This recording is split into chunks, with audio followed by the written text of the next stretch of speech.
హల్లెలూయా. నేనెల్లప్పుడూ యెహోవాను సన్నిధించెదను, నిత్యము ఆయన కీర్తి నా నోట ఉండును.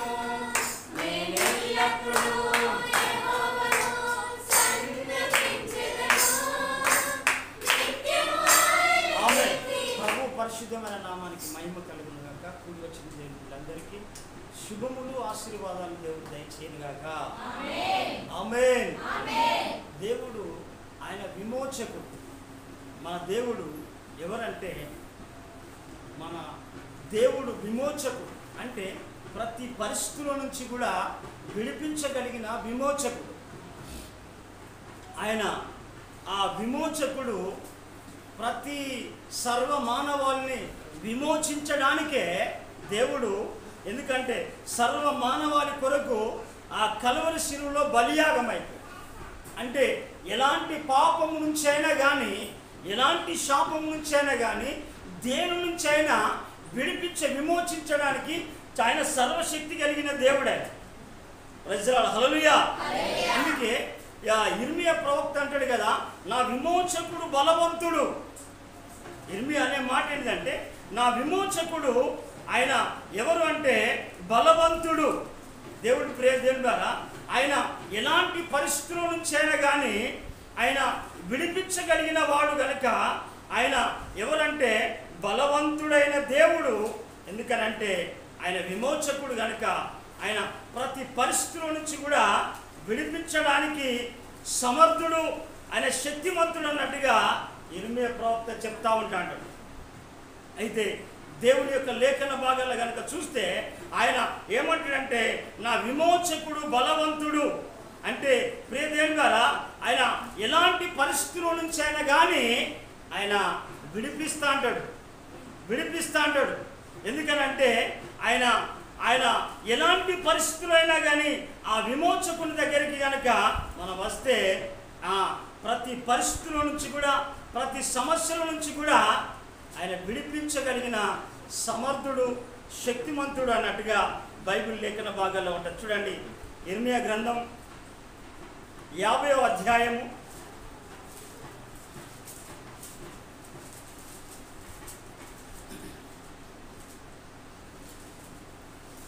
34వ వచనం. వారి విమోచకుడు బలవంతుడు, సైన్యములకు అధిపతి యెహోవా, ఆయనకు పేరు భూమి మీద విశ్రాంతి కలగజేయుటకు. చూడండి ప్రియదేవుని ద్వారా ఆయన ఎవరంటే విమోచకుడు. ప్రియదేవుని ద్వారా అంటే ఎలాంటి పరిస్థితుల నుంచి కూడా ఆయన విమోచించడానికి సర్వశక్తి కలిగిన దేవుడు. అందుకే ఎందుకనంటే మనము చాలామంది కూడా చాలా రకరకాల పరిస్థితులు ఉంటాయి, బాధలు ఉంటాయి, బలహీనతలు ఉంటాయి, వ్యాధులు ఉంటాయి. కానీ ఎందుకనంటే ఎందుకంటే ఆ విమోచకుని దగ్గరికి వచ్చినప్పుడు మనం ఏం చేయాలంటే దాని విషయమై మనం విజ్ఞాపన చేయాలి. పాపం కావచ్చు, శాపం కావచ్చు, రోగం కావచ్చు, ఏదైనా సమస్య కావచ్చు. ఎందుకనంటే దాని నుంచి విడిపించడానికి ఎవరంటే ఈయన బలవంతుడైన నా దేవుడు. నన్ను కూడా ప్రతి పరిస్థితుల నుంచి కూడా విడిపించిన వాడు, ఆయన విడిపిస్తా అంటాడు. అందుకే మనం కనుక బైబిల్ గ్రంథాలు కనుక చూస్తే ఎందుకు అని అంటే, మొదటగా మానవుడు ఏం చేయాలంటే తన పాపము నుంచి విమోచన కలగాలి. హల్లెలూయా. ఎక్కడి నుంచి విమోచన కలగాలి? పాపం నుంచి విమోచన కలగాలి. పాప విమోచన కలగాలి మొదట. ఎందుకనంటే ఎందుకంటే పాపం నుంచి నువ్వు విడిపించబడితే ప్రతి పరిస్థితి నుంచి కూడా విడిపించబడతా. నువ్వు పాపం నుంచే విడిపించబడలేదు అని అంటే ఇంకా అనేకమైన చిక్కుల్లోకి వెళ్తా. ఎందుకంటే కొంతమంది మరలా విమోచించిన తర్వాత కూడా పాపంలో పడిపోతారు. విమోచించినాక కూడా కొంతమంది లోకంలో పడిపోతాం. విమోచించినాక ప్రార్థనలో పడిపోతూ ఉంటారు, అభిషేకంలో చల్లారిపోతూ ఉంటారు. అంటే ప్రియదేవుని ద్వారా మొదటగా ఎందుకంటే నీకు పాప విమోచన కలిగిన వెంటనే నువ్వేం కావాలంటే ఆ పాపం నుంచి నీకు పశ్చాత్తాపం కలగాలి. ఎందుకనంటే ఆయన సంపూర్ణమైన విమోచన కలగ చేసేవాడు. ఎందుకనంటే నీ పాపాలను ఏం చేయాలంటే నువ్వు నోటితోని ఒప్పుకొని వాటిని విడిచిపెట్టాలి. నోటితోని కూడా ఒప్పుకొని వాటిని విడిచిపెట్టి ఏం చేయాలంటే ఇక మన పాపము జోలికి కానీ లోకము జోలికి కానీ లోకాశల జోలికి కానీ మనం పోకుండా మనం ఏం కావాలంటే మరలా పాపానికి అవకాశం ఇస్తే అపవాదిని జీవితంలోకి వెంటనే పాపానికి కనుక నువ్వు తావిస్తే ఏం చేస్తానంటే ఆ సాతాను లోపలికి ప్రవేశించి నీ జీవితాన్ని విచ్ఛిన్నంగా తయారు చేస్తాను. ఎందుకనంటే సాతాను ఏదో ఒకటి ఆధారం చేసుకొనే, ఎందుకనంటే వారి వ్యక్తిత్వంలోనికి వారి జీవితంలోనికి ఎంటర్ అవుతాడు. అందుకే మనం ఎందుకనంటే మనం కొన్ని ఒకప్పుడు మంచిగా ఉండి ఇప్పుడు మంచిగా లేకపోవడం, కొన్ని కోల్పోవడానికి కారణం, కొన్ని సమస్యలకు కారణం ఏంటంటే ఏదైతే చేయగలమో మరలా అది చేస్తాము, ఏదైతే వింటున్నామో వినద్దనుకున్నామో అది వింటాము. అందుకే ఆదాము ఆజ్ఞను మీరు ఏం చేసిందంటే ఆదాము ఏం చేసిందంటే మొదటి ఆదాము ఏం చేసిందంటే దేవుడు వద్దన్న కార్యాన్ని చేశాడు. కాబట్టి ప్రియదేవుని మనం గమనించాలి. ఎందుకనంటే మనము ఆ పాప విమోచన కలగడానికి మనం ఏం కావాలంటే మనము ఎందుకనంటే ఆ పాపాన్ని విడిచి ఏం చేయాలంటే ఆ పాపం విషయమై పశ్చాత్తాప పడితే నీకు పాప విమోచన కలుగుతాడు. పాప విమోచన కలుగుతాడు. చూడండి బైబిల్ గ్రంథంలో మన కీర్తన గ్రంథంలోకి మనం వెళ్దాం.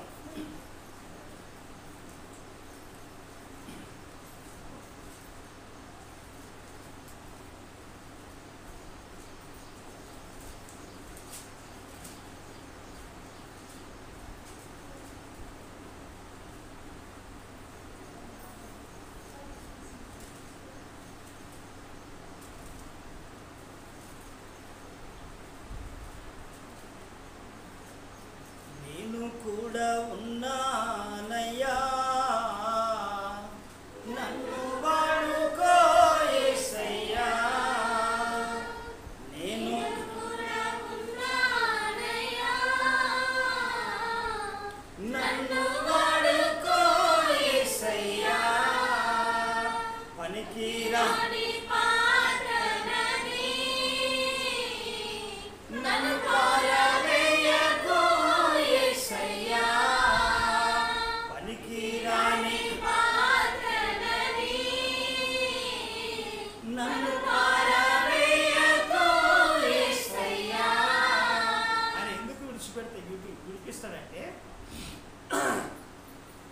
అయితే దుష్టుడు మరణం నొందుట చేత నాకేమైనా సంతోషమా?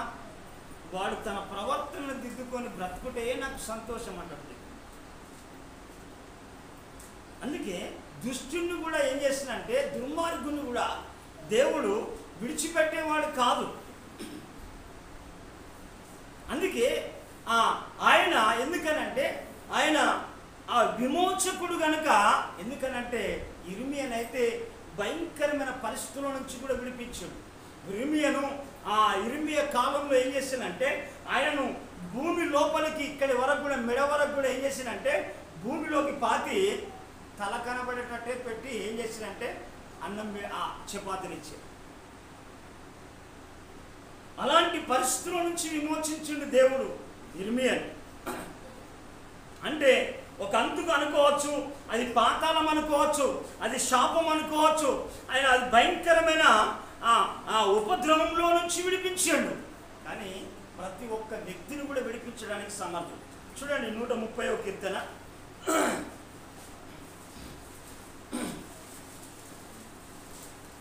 130వ కీర్తన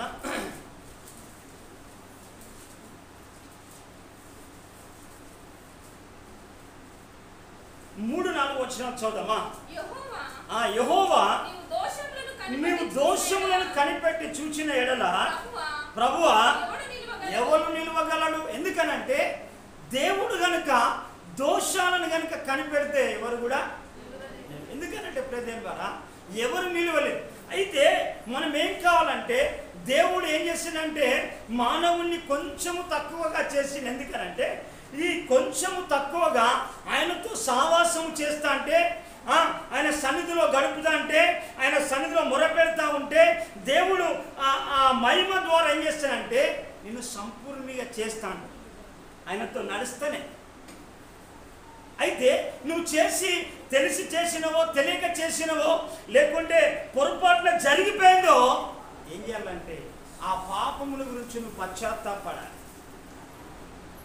ఏ పాపమైతే దేవునికి వ్యతిరేకమైనది చేసినవో, ఏ వ్యతిరేకమైన ఆలోచన చేసినవో, వ్యతిరేకమైన కార్యము చేసినవో దాని విషయమే ఏం చేయాలంటే ఏం కావాలంటే నువ్వు పశ్చాత్తాపడాలి. చూడమన్నా చదవాలి 4వ వచనం. అయినను జనులు నీ యందు భయభక్తులు నిలుపునట్లు నీ యొద్ద ఏం దొరుకుతాడు? క్షమాపణ దొరుకుతుంది. క్షమాపణ దొరుకుతుంది. ఏం కావాలంటే నీవు చేసిన తప్పిదము కొరకై పాపము కొరకై నువ్వేం కావాలంటే నువ్వు పశ్చాత్తాపడాలి. అది 1 రోజా 2 రోజులు. ఎందుకనంటే ఆ క్షమాపణ దొరికేంత వరకు కూడా నువ్వు పశ్చాత్తాపడి ఏం కావాలంటే పాప క్షమాపణ నొందాలి. ఎందుకంటే బ్యాప్టిజంలో నేను నీ బ్యాప్టిజం తీసుకున్నా నీళ్ళల్లో నేను మునిగినంత మాత్రాన అయిపోయింది ఇక నేను అనుకుంటే మనకు అనేకమైన పాపపు తలంపులు వస్తాంటాయి, కోరికలు వస్తాంటాయి, ఆలోచనలు వస్తాంటాయి. అన్నిటినీ ఏం కావాలంటే ఆయన ఆ బ్యాప్టిజం తీసుకున్నప్పుడే ఏం చేస్తానంటే మునిగినప్పుడు ఏం చేస్తానంటే అది సమాధి చేయబడాలి. హల్లెలూయా. అది సమాధి చేయబడాలి. ఎందుకు అనంటే యేసు ప్రభువు చనిపోయి ఏం చేసిందంటే తిరిగి 3వ దినమున తిరిగి లేచిండు. అంటే ఇక నువ్వు పాపం విషయమై చనిపోవాలి ఎప్పటికీ. అందుకే పౌలు అంటాడు నేను దినదినము చనిపోతున్నా. దేని విషయము చనిపోవడం? పాపం విషయమై. పాపం విషయమై దినదినము చనిపోవాలి. పరిశుద్ధత విషయమై దినదినము జీవించాలి. అంటే మనము ఆ పాపము ఎందుకు అనంటే ఆ పాపము నీ జీవితంలో పతనము రాకుండా ఎందుకనంటే ఒక్కని అవిధేయత వల్లనే ఏం చేసిందంటే ఒకరి వల్లనే పాపం అనేకుల్లో ప్రవేశించి మరణం అందరికీ సంప్రాప్తం అయిపోయింది. హల్లెలూయా. ఎందుకనంటే ఆ విధేయత ఏం చేస్తారంటే అనేకులు నీతిమంతులుగా మార్చివేస్తాండి. అందుకే ప్రియమైన వారు ఇక్కడ చూడండి అయినను జనుల్ని యందు భయభక్తులు నిలుపునట్లు నీ యొద్ద పాప క్షమాపణ దొరుకును. ఎందుకనంటే నీ పాపం ఏ పాపం అయితే చేసినావో వెంటనే ఒక బ్యాప్టిజం తీసుకున్న వ్యక్తి తీసుకున్నా కానీ వెంటనే ఏం కావాలి దాని కొరకు పశ్చాత్తాపం కలగాలి. అయ్యా చేయరాని కార్యాలు చేసినయ్యా, వెళ్ళరాని స్థలాలకు వెళ్ళినయ్యా, మాట్లాడని కూడా మాట్లాడానయ్యా. ఎందుకు అంటే ప్రియమైన ద్వారా నువ్వు మరలా పాపం చేస్తే నీ ఆత్మీయ జీవితం ఎదుగుదల రాదు. నీవు ఆధ్యాత్మికంగా క్షేమాభివృద్ధి చెందవు. ఎందుకనంటే చాలా మంచి నీళ్ళు ఉన్నాయి, తర్వాత దాంట్లో ఏదైనా కొంత పనరాంది పడితే మంచిలు ఏమైతాయి? చాలా ఉన్నాయి కదా. హల్లెలూయా. అందుకే ప్రియమైన ద్వారా మనం ఏం కావాలంటే ఆ పాపము నువ్వు ఎందుకనంటే విడిచిపెట్టాలి. ఎందుకు అంటే బ్యాప్టిజము ఎందుకు అనంటే ఈ పాప విమోచన నీకు ఎప్పుడైతే దొరుకుతుందో పశ్చాత్తాపడతావో నీకు పాప విమోచన కలుగుతాయి. పాప విమోచన కలుగుతాంటది.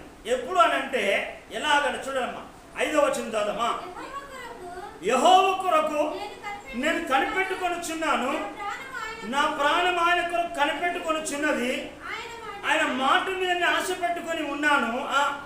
కావలి వాడు ఉదయం కొరకు కనిపెట్టుకున్న కంటే ఎక్కువగా నా ప్రాణము ప్రభు కొరకు నాకు కనిపెట్టుచున్నది. ఎక్కువగా ఎందుకనంటే 2 నిమిషాలు 3 నిమిషాలు 5 నిమిషాలు. ఎందుకంటే చాలా మందికి ఇది పాప విమోచన కలిగేది కాదు. ఈనాడు ఎందుకనంటే అనేకుల జీవితాల్లో కూడా అనేకుల జీవితాల్లో కూడా ఏమైపోతుందంటే, ఎందుకనంటే ఆ పాప విమోచన కలగట్లేదు, పశ్చాత్తాపం కలగట్లేదు. ఎన్ని వాక్యాలు విన్నా, ఎన్ని మాటలు విన్నా, ఎన్ని చేసినా, ఓ ఆరాధన చేసినా వాళ్ళకు నిజమైన పశ్చాత్తాపం కానీ కన్నీరు కానీ రావట్లేదు. ఎందుకనంటే హృదయం కఠినమైపోతాం. అందుకే ఏం చేశాడంటే చూడండి ప్రియదేవులారా, ఆయన ఎందుకంటే ఉదయం కొరకట, ఎందుకంటే కావలి వాడట. ఎందుకు కావలి వాడు ఉదయం కొరకు కనిపెట్టడం కంటే ఎక్కువగా నా ప్రాణం ప్రభు కొరకు కనిపెట్టుతున్నది. నువ్వు ఎక్కువ సమయాలంతా నువ్వు ప్రభుకు సన్నిధిలో ప్రార్థన చేయాలి. ప్రభు సన్నిధిలో ఎక్కువ ప్రార్థన చేయాలి. అప్పుడైతేనే, ఎందుకనంటే దేవుడు క్షమించుటకు సిద్ధ మనసు కలిగిన వాడే. కానీ నువ్వు ఆ పాపం విషయంలో పశ్చాత్తాపడినప్పుడు, ఆ పాపం విషయమైనప్పుడు కనిపెట్టుకోనప్పుడు, ఆ పాపము కొరకు ఆ పాపమును విడిచిపెట్టినంత వరకు కూడా పాపం నేను పట్టుకునే ఉంటాను. నీకు పాప విమోచన కలదు. ఎందుకు అనంటే పాపం, ఒక్కరి పాపం వల్లే మరణం అనేక అందరికి సంప్రాప్తం అయిపోయింది. చూడండి మన బైబిల్, రోమీయులకు రాసిన పత్రిక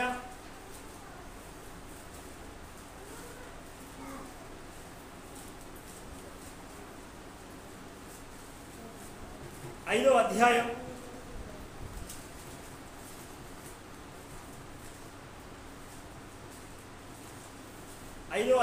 12వ వచనం.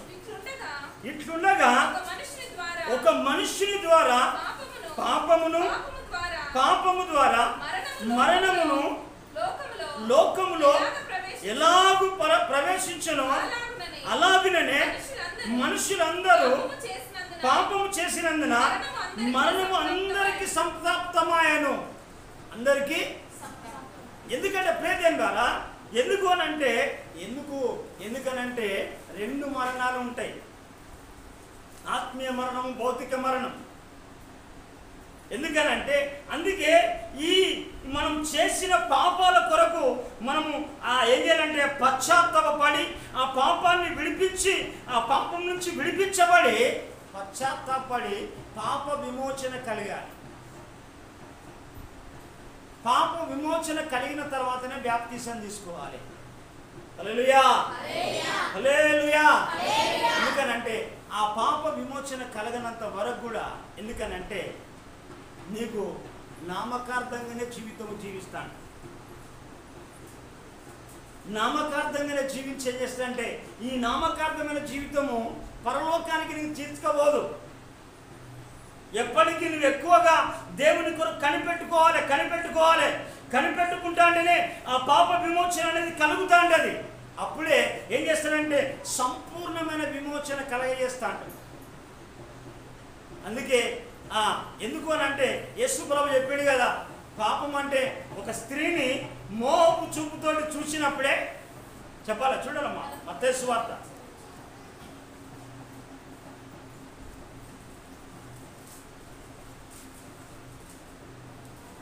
5వ అధ్యాయము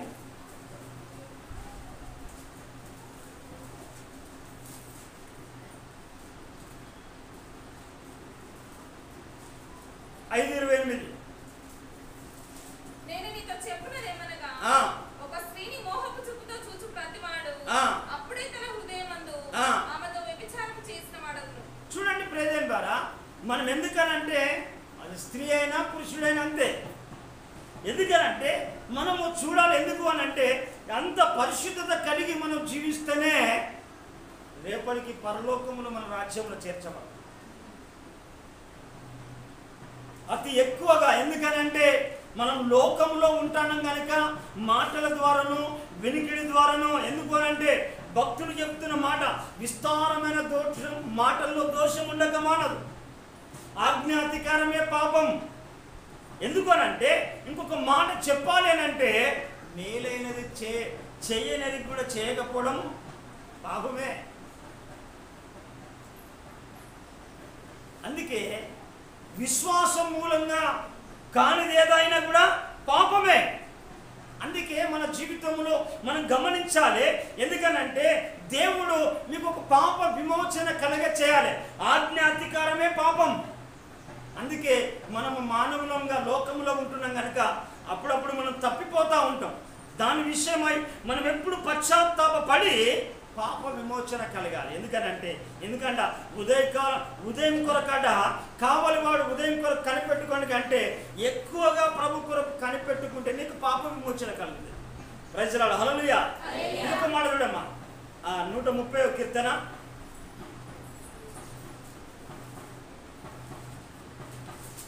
137వ వచనం 8వ వచనమా.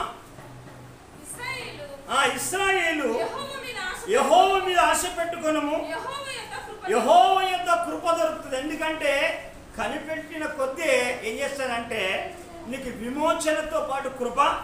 ఎందుకనంటే అయ్యా నేను కృపగా దేవుడు నా కృప అనుగ్రహించబడింది అంటే తప్పించబడాను నేను అనుకుంటా. ఎందుకనంటే పాపం ఎంతమంది ఈ పాపం ఏం చేస్తుందంటే లేమిని కలగజేస్తా ఉంటుంది. పాపం ఏం చేస్తుందంటే భ్రష్టులను చేస్తూ ఉంటుంది. పాపం ఏం చేస్తుందంటే త్రాగుబోతులను చేస్తుంది, సంతానహీనులను చేస్తూ ఉంటుంది. పాపం ఏం చేస్తుందంటే తిరుగుబోతులను చేస్తూ ఉంటుంది. పాపం ఏం చేస్తుందంటే ఏ మాత్రం కూడా అది వర్ధిల్లనివ్వదు. పాపం ఏం చేస్తుందంటే పతనం చేస్తూ ఉంటుంది పాపం అంటే.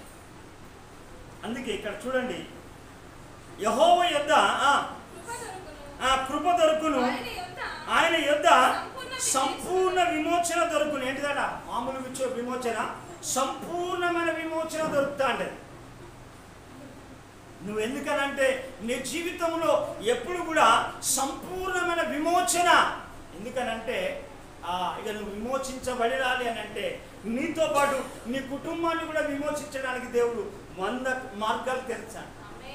అయ్యా నువ్వే విడవబడలే అంటే నువ్వే దారికి అడ్డంగా ఉండవు. కాబట్టి మన విమోచకుడు ఎవరు?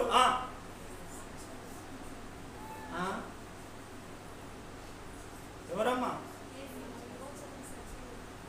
పరిసేడ ఎవరమ్మా?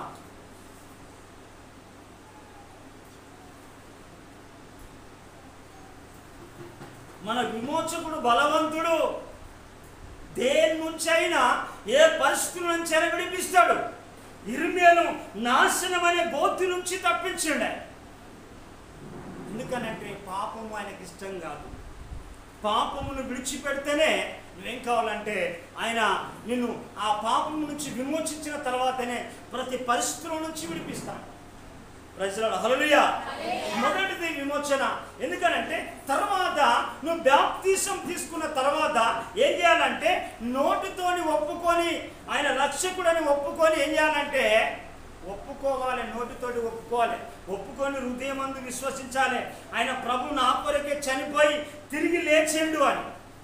హల్లెలూయా. అక్కడ నిద్రపోతాను మన చాలా మంది.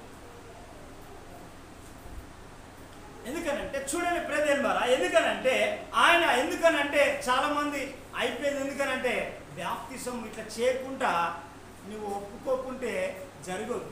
ఒప్పుకోలు చేయాలి. చూడండి రోమిలకు రాసిన పత్రిక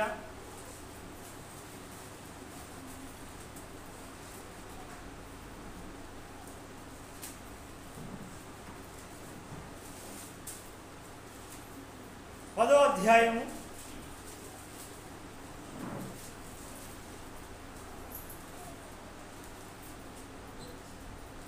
10వ అధ్యాయం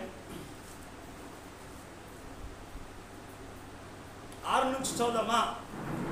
అయితే విశ్వాస మూలమగు నీతి ఇలాగ చెప్పుచున్నది, ఎవడు పరలోకంలోనికి ఎక్కిపోవును అనగా క్రీస్తుని క్రిందికి తెచ్చుటకు, లేక ఎవడు అగాధంలోనికి దిగిపోవును అనగా క్రీస్తును మృతులలో నుండి పైకి తెచ్చుటకు అని నీవు నీ హృదయంలో అనుకొనవద్దు. అది ఏమని చెప్పుచున్నది? వాక్యము నీ యొద్దను నీ నోటను నీ హృదయములోను ఉన్నది. అయితే మేము ప్రకటించు విశ్వాస వాక్యమే. చూడండి మనం గమనించాలి ఇక్కడ. ఎందుకనంటే దేవుని యొక్క వాక్యమే. ఎందుకనంటే నోటుతోటి ఏం కావాలంటే వాక్యము నీ యొద్దను నీ నోటను నీ హృదయములో ఉన్నది. అది మేము ప్రకటించు వాక్యమే. అదేమనగా యేసు ప్రభు అని నీ నోటితో ఒప్పుకొని దేవుడు మృతులలో నుండి ఆయనను లేపనని నీ హృదయమందు విశ్వసించిన హృదయంలో వీటన్నిటిని ఒప్పుకొని విశ్వసిస్తేనే రక్షింపబడతాం. మొదటిది విమోచన, రెండోది రక్షింపబడుట.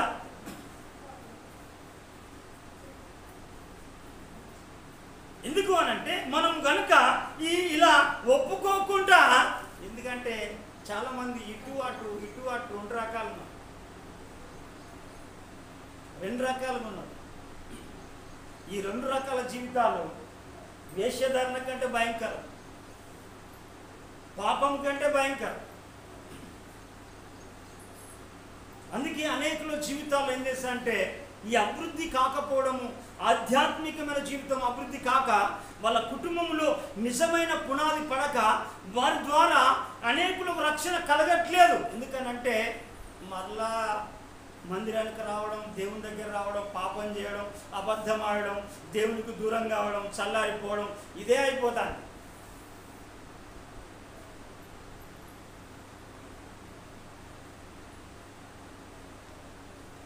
ఎన్నిసార్లు దేవుడు క్షమిస్తాడు?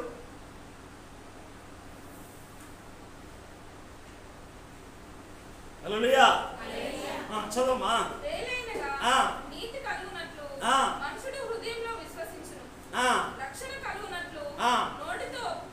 చూడండి, అందుకే ఎందుకనంటే మనము ఆ యేసుక్రీస్తు నా కొరకే లేచిండు. అందుకే బాప్తిసం వచ్చినప్పుడు అదే పదాన్ని చెప్తాడు. అమ్మా, ప్రభు నీ కొరకు మరణించిండా, తిరిగి లేచిండా, నీ కొరకేనా అంటే అంటాడు. అందుకే మనం కూడా ఈ వాక్యాన్ని కూడా, దేవుని మాటలు ఎక్కడంటే అవి నీ యొద్దను, నీ నోటను, నీ హృదయంలో అది ఉండాలి.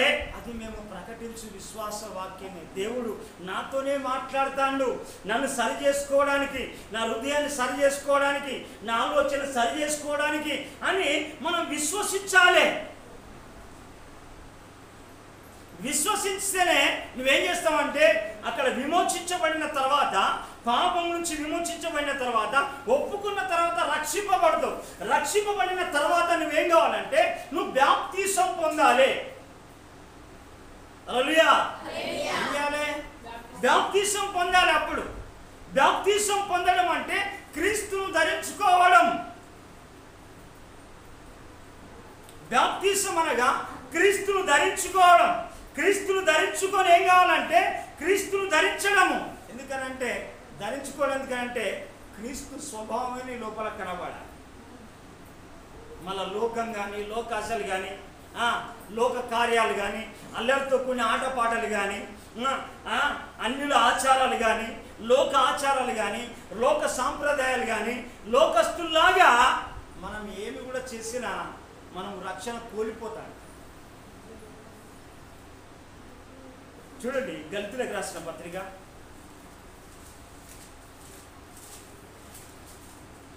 3వ అధ్యాయం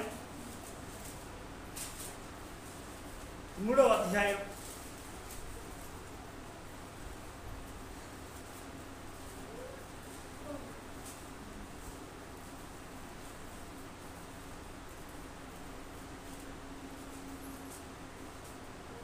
24, 25, 26. అయితే విశ్వాసము వెల్లడి అయిన గనుక ఇక బాల శిక్షకుని క్రింద ఉండకము. యేసుక్రీస్తునందు మీరందరూ విశ్వాసము వలన దేవుని కుమారులై ఉన్నారు. క్రీస్తులోనికి బాప్తిస్మం పొందిన మీరందరూ క్రీస్తును ధరించుకొని ఉన్నారు. చూడండి, ధరించుకోవడం అంటే దైవ స్వభావాన్ని ధరించుకోవడం. అదే రక్షణ వస్త్రం. దేవుని యొక్క ఆ రక్షణ వస్త్రము ధరించుకోవడం. ఈ వస్త్రాలు కోల్పోతూ ఉంటుంది. ఎందుకంటే పాపం చేసినప్పుడు, లోకంలో పోయినప్పుడు, దేవునికి వ్యతిరేకమైన కార్యాలు చేసినప్పుడు ఆ విమోచన నుంచి తప్ప ఆ విమోచన కోల్పోతారు, రక్షణను కోల్పోతా అంటారు, దేవుడిచ్చిన వస్త్రాలు కోల్పోతా అంటారు.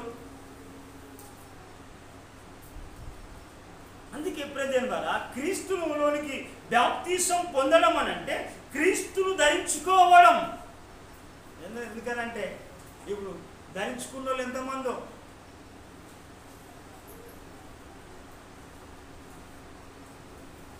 అందుకే ఎప్పుడే దేని మనం చాలా గమనించాలి దేవుని పిల్లలం కనుక. ఎందుకనంటే బాప్తిసం అనగా ధరించుకున్న తర్వాత మనం ఎప్పుడు కూడా మనం ఏం చేయాలని అంటే బాప్తిసం అనగానే కడగబడడం. ఎందుకనంటే ఆధ్యాత్మికంగా నువ్వు నీ ప్రయాణము దేవునితో కొనసాగుతున్నప్పుడే ఆయన సావాసంలో ముందుకు సాగుతాంటేనే నీ యాత్ర ప్రయాణం ముందుకు పోతుంది. నువ్వు ఆ బాప్తిసం అనగానే అయిపోయింది, పరలోకంలో పౌరత్వం అయిపోయింది, దేవదూతలతో ఆ నిత్యత్వంలో ఉంటా అనుకుంటా అంటే ఏమైపోతుందంటే ఈనాడు ఇదే ఆలోచన జరుగుతుంది. హల్లెలూయా.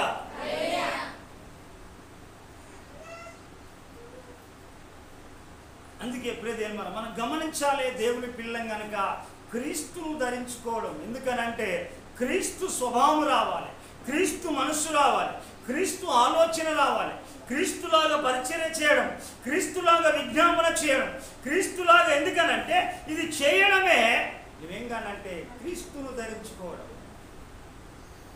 ఎందుకంటే చాలామంది అంటే వాళ్ళు మునుగుతాను, మేము మునుగుతాను, మునుగులే సరిపోతుంది కానీ మార్పు అని మాత్రం ఏం లేదు. ఎందుకనంటే వాళ్ళు తాగుతాను, మేము తాగుతాను, వాళ్ళు తిరుగుతాను, మేము తిరుగుతాను, వాళ్ళు ఏదో చేయని కార్యాలు వాళ్ళు చేస్తాను, మేము కూడా చేస్తా ఉన్నాం. అందుకే ప్రవక్త అయిన ఇర్మియా అంటాడు, ఇర్మియా 8వ అధ్యాయం, పడిపో వారితో వాళ్ళు పడిపోతా ఉన్నారు. సుమా జాగ్రత్త. హల్లెలూయా. నువ్వు అలా పడిపోతున్నావు అంటే క్రీస్తు నువ్వు రక్షణ వస్త్రము ధరించుకొని నువ్వు సరిగ్గా రక్షణలో నిలువలే. ఏదో ఆచార సంబంధంగా వెళుతున్నాం అంతే తప్ప ఇది పరలోకానికి నిత్యత్వం పోయడానికి ఎన్నో కార్యాలు ఉన్నాయి. అందుకే చూడండి మన బైబిల్ గ్రంథం అపోస్తుల కార్యములు 22వ అధ్యాయము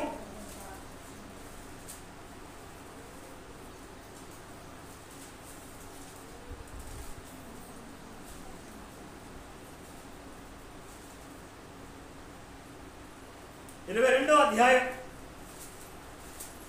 16వ వచనం చూడండి. గనుక అనే పదాన్ని మనం కనుక ఆలోచన చేస్తే నువ్వు తడువు చేట ఏంటిదమ్మా? తడువు అంటే ఏంటిది చెప్పాలి. అయితే ఈ ఆలస్యము జీవితంలో ఎందుకనంటే ఈ ఆధ్యాత్మిక జీవితంలో ఎలాంటి ఆలస్యం చేసినా నువ్వు ఎందుకంటే నష్టపోయేది నువ్వే తప్ప వేరేటోళ్ళు.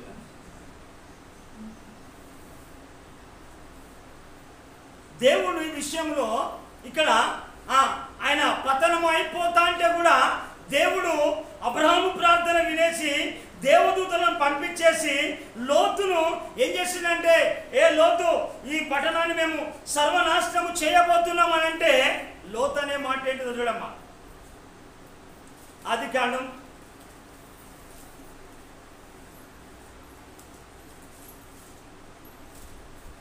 19వ అధ్యాయం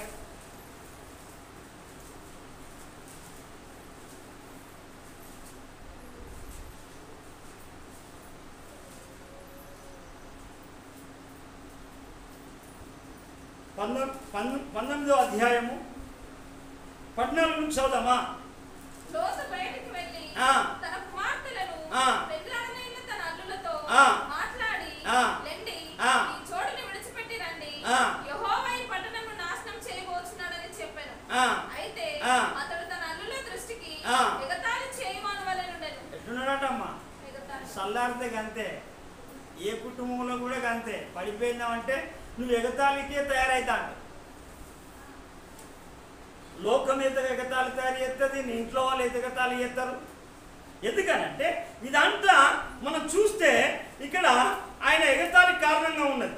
అయితే తెల్లవారినప్పుడు ఆ దూతలు లోతును త్వరపెట్టి, లెమ్ము, ఈ ఊరి దోష శిక్షలో నశించిపోకుండా నీ భార్యను ఇక్కడున్న నీ ఇద్దరు కుమార్తెలను తీసుకొని రమ్మని చెప్పిరి. అతడు తడువు చేశాను. ఆలస్యం ఎందుకనంటే ఎక్కడికి వచ్చినాక ఈ లోతుకు ఆలస్యం అవుతుందంటే దేవుని దగ్గరికి వచ్చేసరికి దేవుడు చెప్పుతేనే ఎంత చెప్పుతే ఆయనకు అంత ఆలస్యమే.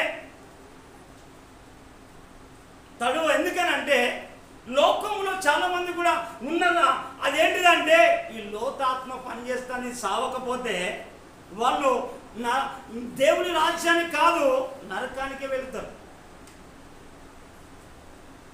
ఈ తడువు అనేది ఎందుకనంటే ఈ ఆలస్యం అనేది ఎందుకనంటే ఆధ్యాత్మిక జీవితంలో ఎదగకుండా లోతును పతనం చేసిందే ఆలస్యం. లోతు కుటుంబాన్ని లోతు యొక్క భార్య ఉప్పు స్తంభంగా మారడానికి తడువు ఎక్కడ చూసినా ఆలస్యమే. పలుమార్లు దేవదూతలు హెచ్చరించిన దైవ సేవకులు హెచ్చరించిన ఈ లోతు స్వభావం ఏంటంటే తడువు చేయడం, ఆలస్యం చేయడం.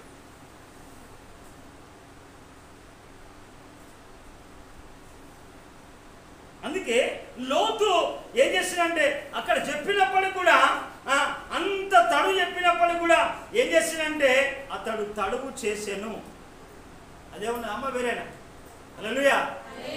వేరే ఉన్నదా? వేరేనా? అదేనా? చెప్తలేదు, నోరు లేదా అందరి? ఏదున్నదమ్మా? తడువు చేసిండా వేరే చేసిండా? తడువు చేసి. అందుకే దేవుని విషయంలో నువ్వు తడువు చేయాలి. దేవుని రక్షణ విషయంలో నువ్వు తడువు చేయకూడదు. ఆధ్యాత్మికమైన నీ మార్గము నిత్యత్వములోనికి నీకు దేవుడు మార్గాన్ని తెరవాలి, కానీ మార్గాన్ని మూసినట్టు ఉండకూడదు. ఆఖరికి ఏమైపోయిందంటే ఆ తడువు చేసిన తర్వాత ఎందుకనంటే మళ్ళా కూడా ఏం మాట్లాడుతాడో చూడండి. ఇక్కడ మనం చదువు 17వ వచనం.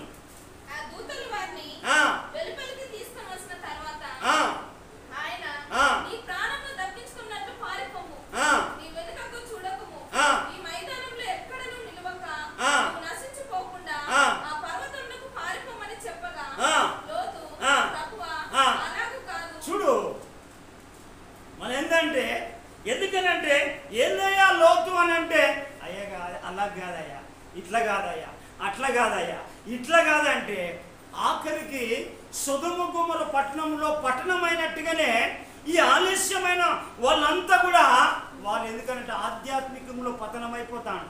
భౌతికంగా కనబడతారు కానీ అంతరంగంలో వాళ్ళ ఆధ్యాత్మిక జీవితము పతనమైపోతా ఉన్నారు. ఎందుకు అనంటే వాళ్ళు దేవుని దగ్గరనే ఆలస్యం అది. అందుకే ఇక్కడ పౌలు దీన్ని ప్రస్తావన చేశాడు. ఆ అపోస్తల కార్యం 22:16 అక్కడ అంటాడు, నువ్వు ఎందుకు గనుక నువ్వు తడువు చేయడం ఎందుకు, లేచి ఆయన నామమును బట్టి ప్రార్థన చేసి బాప్తిసం పొంది నీ పాపములను కడిగి వేసుకో. ఒక్కసారి శుద్ధీకరించుకుంటూ మళ్ళీ తర్వాత రాది. దాని గురించి పశ్చాత్తాపమే లేదు. ఎందుకంటే ఇక్కడ చెప్పుతున్న సత్యాలను కనుక మనం గమనిస్తే మొదటగా విమోచించబడాలి, రక్షింపబడాలి. తర్వాత నువ్వేం కావాలంటే బాప్తిసము పొందిన నీవు కడగబడితేనే ఉండాలి. ఎప్పటికొక్క రోజు కాదు, దినమెల్లా అన్ని కడుక్కుంటావు. కానీ నీ ఆధ్యాత్మికంగా నీ ఆత్మీయ జీవితం క్షేమాభివృద్ధి చెందడానికి పరిశుద్ధపరచుకోవడానికి ఇష్టపడు, ప్రార్థన చేయడానికి ఇష్టపడు, వాక్యం చదవడానికి ఇష్టపడు. ఎందుకనంటే ఆలస్యంలో చిక్కిపోయాడు. ఆఖరికి ఏమైపోయాడు లోతు తన అల్లుళ్ళకు కూతుళ్ళకి ఏంటంటే ఎగతాళిగా కారణమైపోయాడు. తన ఆలస్య జీవితమే ఎగతాళికి కారణమైపోయింది. హల్లెలూయా. ఎందుకనంటే మనము దేవుని పిల్లం కనుక రేపు దైవ రాజ్యానికి మనం చేర్చబడాలి. నువ్వు దేవుని చేత నువ్వు ఒక్క వ్యక్తి రక్షింపబడితే నీ కుటుంబంలో నీ ద్వారా అనేకులు విమోచించబడాలి. ఆయన ఏమంటాడంటే యెహోవా యొద్ద సంపూర్ణమైన విమోచన. అయ్యా నన్ను విడిపించడానికి మళ్ళీ విడిపించడానికి కాదు, అందరినీ విడిపిస్తాడు. అందుకే ఎక్కడైతే నువ్వు ఎక్కడ ఆలస్యం చేసుకున్నా దేవుని దగ్గర ఆలస్యం చేయవు. అందుకే అక్కడ ఏమంటే నువ్వెందుకు తడువు చేయట ఎందుకు లేచి ఆయన నామమును బట్టి ప్రార్థన చేయి. ఆయన నామం బట్టి ప్రార్థన చేసి చేసి బాప్తిసం పొంది నీ పాపములను కడిగి వేసుకో. రోజు కడుగుతూనే ఉండాలి, ప్రతి దినం కడగబడతా అంటే ఒక పరిశుద్ధురాలుగా, ఒక పరిశుద్ధుడిగా, ఒక నీతిమంతునిగా, లేక ఎందుకనంటే దేవునికి ఆ దేవుని ద్వారా విమోచించబడు. నువ్వు పరిశుద్ధపరచుకోవడానికి ఇష్టపడకపోతే నిన్నెలా పరిశుద్ధపరుస్తాడు దేవుడు? నీ ద్వారా మైసూర్ శాండిల్ సబ్బు ద్వారా కడుక్కుంటావా పాపము? ఆత్మకు శరీరానికి కలిగిన పాపాన్ని నువ్వు ఎలా కడుక్కుంటావు? వాక్యమా, పరిశుద్ధత. ఎందుకనంటే ప్రార్థన ద్వారా నువ్వు ఎందుకంటే పశ్చాత్తాపడి నువ్వు పాప విమోచన చేసి కన్నీళ్లు విడిచి ఏం చేయాలంటే నువ్వు ఎప్పటికీ నువ్వు కడిగి వేసుకుంటేనే ఆ పాపం అనేది నీ లోపల నుంచి దూరం అయిపోతాను. ఏదో 4 మాటలు ప్రభువా నన్ను పరిశుద్ధపరచనగానే అయిపోయిందా?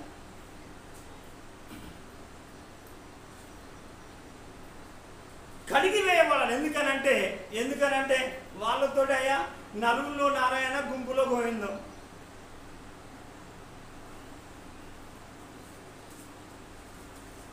నలుగురిలో నారాయణ, గుంపులో గోవిందం. ఎందుకనంటే నలుగురితో నేను అనుకుంటున్నావు, కానీ నలుగురు నరకానికి పోతాను, నేను ఎందుకు పోవాలన్న జ్ఞానం రావాలి. నలుగురితో సంబంధం లేదు. నేను విమోచించబడిన, నేను పశ్చాత్తాపడి విమోచన కలగాలి, నేను రక్షణ పొందాలి. ఆయన నా కొరకు మరణించిండు, ఆయన నా కొరకు సమాధి చేయబడి తిరిగి లేచిండు. నేను బాప్తిసం తీసుకొని నేను ఏం చేయాలంటే నేను ప్రభులో, ఎందుకనంటే నేను కూడా పాపము నిమిత్తమే బాప్తిసం పొంది నా పాపాలు కడుక్కొని నేను పరిశుద్ధుడుగా, పరిశుద్ధురాలుగా నేను జీవిస్తా ప్రభు కొరకు. నేను ప్రభు కొరకు నేను జీవిస్తా అనేదే నీ ఆలోచన కలిగి ఉండాలి. ఏదో 2 మాటలు అయిపోయింది అంటే కదే.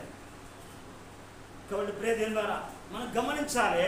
ఎందుకనంటే మనము పాప విమోచన అయిన తర్వాత ఎందుకనంటే ఇది కడిగి వేయబడాలి, కడిగి వేయాలి. ఎందుకంటే పేతురు భక్తుడు ఏమంటాడు చూడండి, 1వ అధ్యాయం పేతురు రాసిన పత్రిక 1వ అధ్యాయం 14వ వచనం.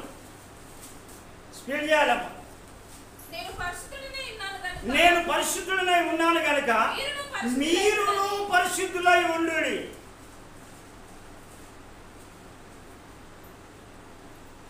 మీరును పరిశుద్ధులై ఉండుడి. మరొక చక్కని మాట చెప్పాలంటే పేతురు ఎవ్రీ సంఘాన్ని రాస్తాడు. ఎందుకనంటే అక్కడ ఎక్కువగా ఇదే. ఎందుకనంటే మళ్ళా తప్పు చేయడము, కడుక్కోవడము, ఇది చేయడం అదేగా. ఎందుకనంటే నిత్యత్వంలో దేవుని రాజ్యములో నీకు పరలోకము తెలిసి ఉండాలి. ఎప్పుడే ఇదంతా పర్మనెంట్ కాదు, అంతా భ్రమే, అంత ప్రయాణం, జర్నీ.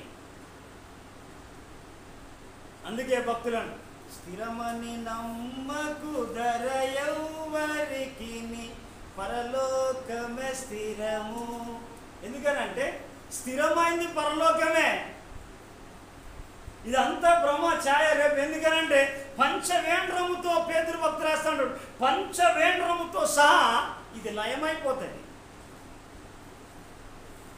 అందుకే ఈనాడు కల్పన కథలకు, జోకులకు, సరసోక్తులకు, ఈ లోక సాంప్రదాయాలకు, లోక ఆచారాలకు ఉండి అక్కడి నుంచి నువ్వు బయటికి రాలే, లోకంలో ఉన్నావు పంచవేంద్రముతో. అందుకే ఇక్కడ యేసు ప్రభు ఏమంటాడో, యేసు ప్రభు చూడండి, మనం చూద్దాము. ఎబ్రీయులకు రాసిన పత్రిక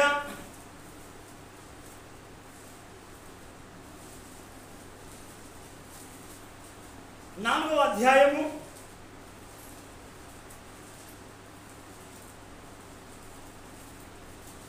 15వ వచనం.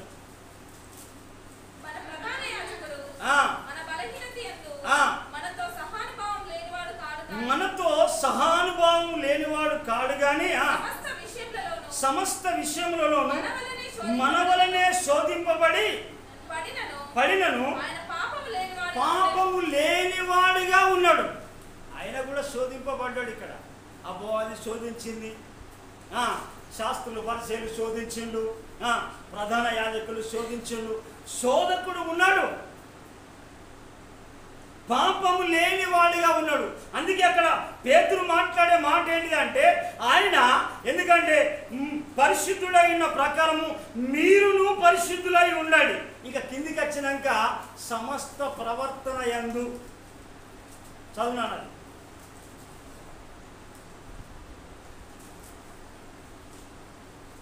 ఎక్కడ ఉన్నారమ్మా? చదవాలి.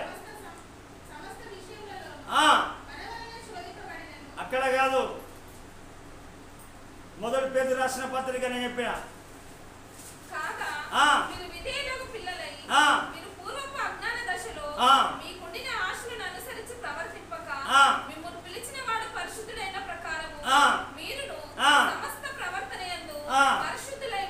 సమస్త ప్రవర్తన యందు, ఎందుకనంటే మిమ్మల్ని పిలిచిన దేవుడు పరిశుద్ధుడు. ఆయన శోధించబడి కూడా పాపము లేనివాడుగా ఉన్నాడు. దానియేలు శోధించబడినప్పటికీ కూడా ఆయన లోపము లేనివాడుగా ఉన్నాడు. లోపము లేని వాళ్ళే దైవరాజ్యంలో అందులో నిలుస్తాడని పాత నిబంధన భక్తుడైన సొలొమోను రాస్తాడు సామెతల గ్రంథంలో. అయితే మనమేమనుకుంటామంటే టోటల్ పర్మనెంట్ ఇదే అంటే, మనం చూడండి అదే పేతురు భక్తులు రాస్తా ఉన్నాడు. 2వ పేతురు రాసిన పత్రిక 3వ అధ్యాయము చూడండి. 3వ అధ్యాయము 10వ వచనం. అయితే ప్రభు దినము దొంగ వచ్చినట్టు వచ్చును. ఆ దినమున ఆకాశమును మహాధ్వనితో గతించిపోవును. ఆకాశంలే గతించిపోతాడు. నువ్వు ఎక్కంటావు.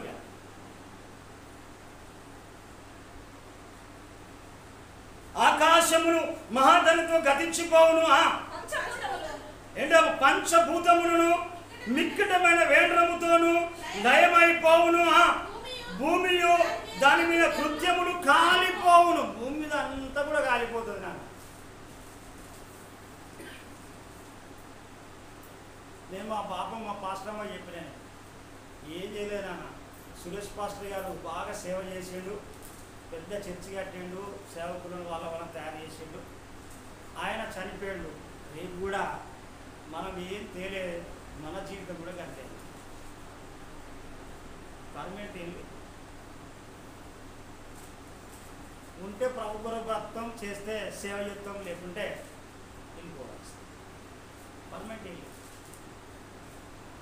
కాబట్టి మనం ఏం కావాలంటే ప్రార్థన మనం తీసుకునేది ఏంటంటే మనం కడిగి వేయగలం పరిశుద్ధి. ఇంకొక మాట ఎందుకనంటే మన హృదయాన్ని దేవుని మాటలు మనం విన్న తర్వాత ఎప్పుడు కఠినపరచుకోకూడదు. దానికి రిసీవ్ కావాలి దేవుని మాట. ఎందుకనంటే ఇప్పుడు ఇందాక పౌలు చెప్పినగా రోమ సంఘానికి, మేము విశ్వసించు దేవుని వాక్యమే అంటే ఆ వాక్యం ఎందుకనంటే విన్న వెంటనే దాన్ని అనుసరించడము, దాన్ని ధ్యానించడము, ఆ వాక్య ప్రకారంగా ప్రవర్తించడము. అందుకే యాకోబు ఏంటంటే మీరు వినువారు మాత్రమై ఉండి అంటాడు. అక్కడ చూడండి ఏమంటాడమ్మా, వాక్యం అంటే అర్థం. వాక్యము ఎందుకనంటే మీరు వినువారు మాత్రమై ఉండి అక్కడ అంటాడు. చూడమ్మా యాకోబు రాసిన పత్రిక 1వ అధ్యాయము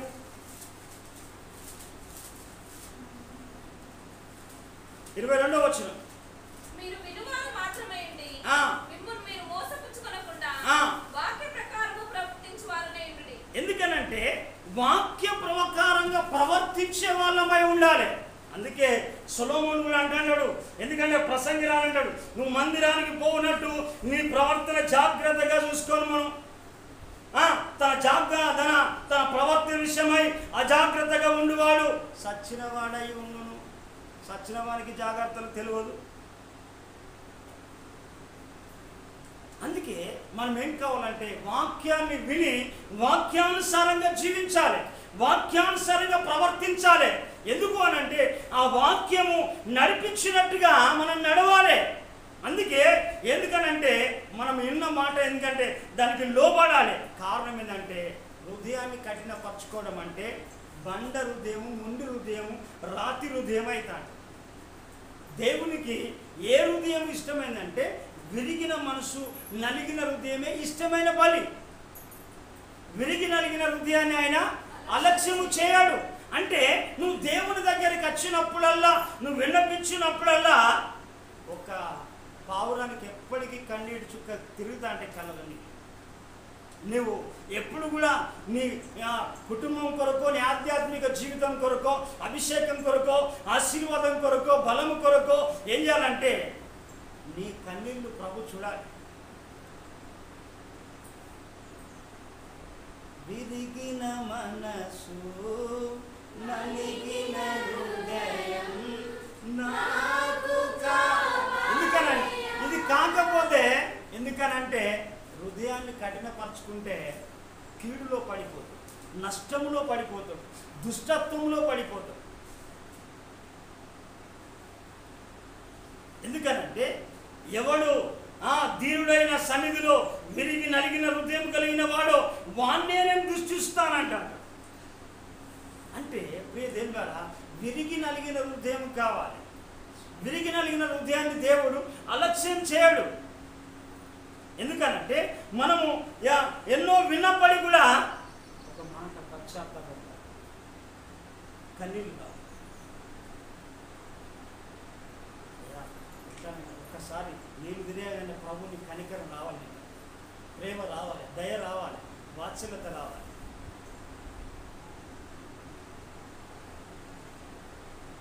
ప్రభు రావాలి. ఎందుకనంటే ప్రభు రాంది. ఎందుకనంటే నువ్వు అలాంటప్పుడు నువ్వు ప్రభుని నమ్ముకోవాలి.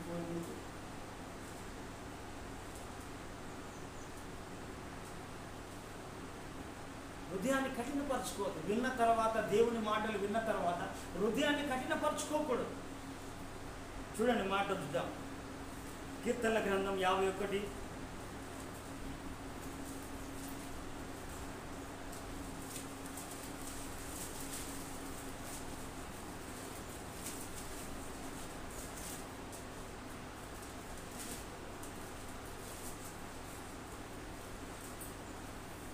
51వ అధ్యాయం 17వ వచనం. విరిగిన మనసే దేవునికి ఇష్టమైన బలులు. దేవా విరిగి నలిగిన హృదయమును నువ్వు అలక్ష్యము చేయవు. హల్లెలూయా. దేవుడు విరిగి నలిగిన హృదయాన్ని ఏం చేయాడంటే అలక్ష్యము చేసేవాడు కాదు ఆయన.